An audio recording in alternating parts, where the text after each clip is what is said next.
Samantala, kung hanap mo ay convenience at accessibility pagdating sa daily essential needs mo at ng iyong pamilya, perfect ang mga convenience store na bukas 24/7. Ano nga ba ang sikreto ng success ng ganitong negosyo? Yan ang ating alamin kasama si Dayan Medina Ilustre dito lang sa Negosyo Tayo.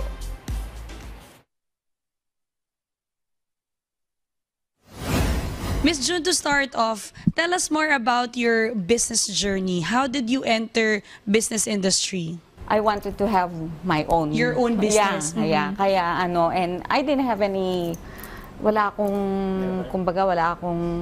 Background.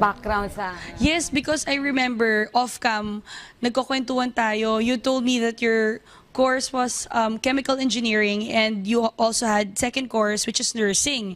So kung titingnan natin mga kanegosyo, medyo malayo sa business. What made you decide to enter convenience store out of all the businesses out there? It was a challenge for me.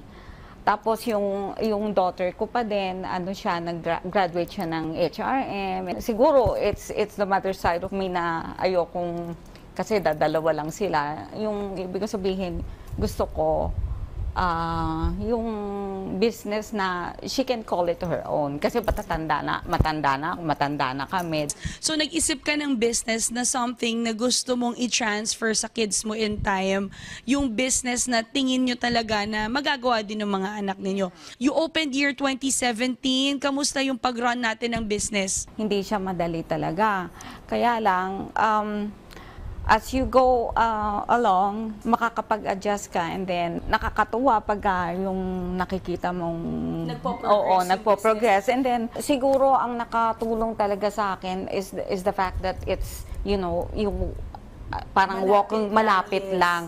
Kung merong aberya, I can go there right away. What are the learnings that you have learned or yung mga takeaways mo building itong business mo since 2017, lalo na wala po kayong background, which actually may serve as an inspiration to all our kanegosyos na gusto rin pumasok sa pagbibusiness na walang background? Yung pakikitungo mo sa tao, yung makakamit ka ng not just your staff, yung customers mo na you learn to makisama ka dun sa kanila. It's a learning process all the way kahit na it's our 7th year na. Bakit ba importanteng pumasok ang bawat mamamayang Pilipino sa pagnenegosyo?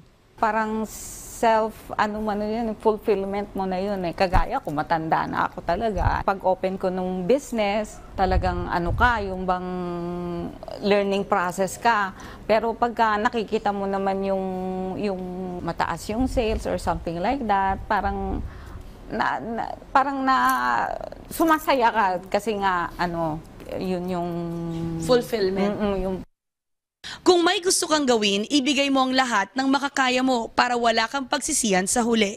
Yan po ang mindset ng business owner na si Miss June Santos. Marami pa kaming ibabahagi sa inyong mga business stories, mga kanegosyo. See you again next time. Kaya naman, tara! Negosyo tayo!